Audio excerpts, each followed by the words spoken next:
चीन के राजदूत सुन वेइडोंग ने कार्यकाल के आखिरी दिन दोनों देशों के बीच विवाद पर अपनी बात रखी।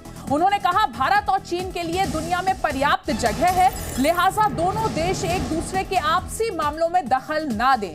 सुन ने कहा कि एक दूसरे के आंतरिक मामलों में गैर हस्तक्षेप के सिद्धांत को कायम रखना चाहिए। साथ ही चीनी राजदूत ने यह भी कहा कि भारत और चीन को बातचीत के जरिए अपने बीच हुए मतभेदों को सुलझाना चाहिए। सुन वेइडोंग ने कहा कि चीन भारत पड़ोसी देश है, लिहाजा दोनों के बीच कुछ मतभेद होना स्वाभाविक है, नेचुरल है, लेकिन इन मुद्दों का समाधान बातचीत के जरिए किया जा सकता है। हालांकि चीन के राजदूत का यह बयान उनके कार्यकाल के आखिरी दिन आया है। सुन वेइडोंग के 3 साल का कार्यकाल कल खत्म हो गया।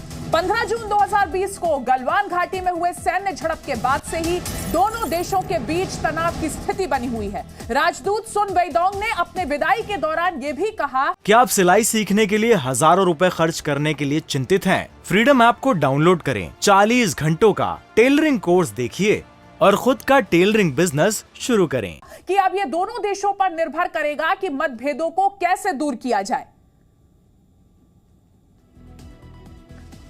तो भारत चीन संबंधों को लेकर यह बड़ा बयान सुन वेइडोंग की तरफ से आया है। उनका कहना है कि दोनों देशों के बीच जो भी मतभेद हैं, उन्हें बातचीत के जरिए सुलझाने की जरूरत है। क्योंकि दोनों देश एक दूसरे के पड़ोसी हैं, इसलिए मतभेद होना स्वाभाविक है, लेकिन इस मतभेद को बातचीत के जरिए खत्म किया जाए, सुलझाया जाए। और जी मीडिया संवाददाता मनीष शुक्ला इस वक्त हमारे साथ जुड़ गए हैं। मनीष, जिस तरीके से चीन के राजदूत सुन वेइडोंग ने इस पूरे कार्यकाल के आखिरी दिन आकर अपनी बात रखी चीन और भारत के संबंधों को लेकर, वो तो यही कहा जाएगा कि जाने से पहले अपनी बात कह रहे हैं बस। देखिए, वो अपनी बात जरूर कह रहे हैं अदिति, लेकिन चीन की सरकार भी इस तरीके की बातें करती है। दरअसल चीन दुनिया को ये दिखाना चाहता है कि वो दरअसल पीस में भरोसा रखते हैं। लेकिन अगर आप देखें तो शुरुआत किसने की? आज गलवान में जिस तरीके से चीनी सैनिक आके कब्जा करके बैठ गए, अभी भी लद्दाख के कई इलाकों में अभी भी फ्रिक्शन पॉइंट पे चाइनीज सैनिक बैठे हैं, क्योंकि चीन को मालूम है कि भारत अब वर्ल्ड पावर बन रहा है और जिस तरीके से यूएस और यूरोप के जो देश हैं वो इस मामले में भारत के साथ खड़े हैं, तो कहीं ना कहीं चाइना के ऊपर एक प्रेशर है। चाइना को कई देश जो है बायकॉट कर रहे हैं, उनके प्रोजेक्ट को बायकॉट किया जा रहा है।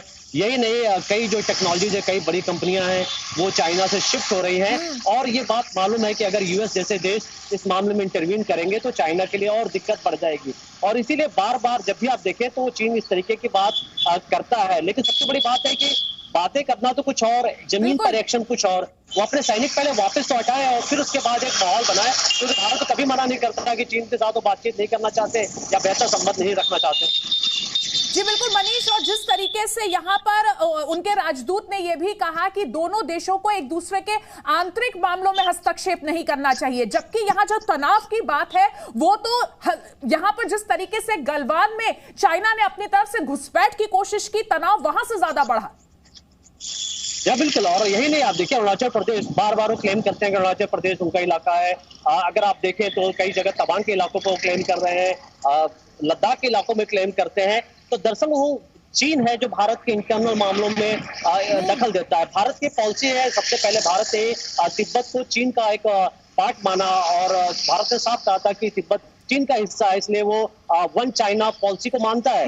लेकिन चीन के साथ सिर्फ भारत ही नहीं, अगर आप देखें तो हांगकांग देखें, ताइवान जैसे जो देश देखें वो परेशान है, क्योंकि लगातार चीन अतिक्रमण करता है। तो ये जो चाइना के एम्बेसडर ने जाते वक्त बातें कही हैं, वो बेहतर है कि अपने देश में अपने जो प्रीमियर हैं, अपने प्रेसिडेंट हैं, उनको ये बात समझाएं कि किस तरीके से चाइना की पॉलिसी की वजह से दुनिया भर में दिक्कतें पैदा हो रही हैं। बिल्कुल, बहुत बहुत शुक्रिया मनीष आपका हमारे साथ जुड़ने के लिए।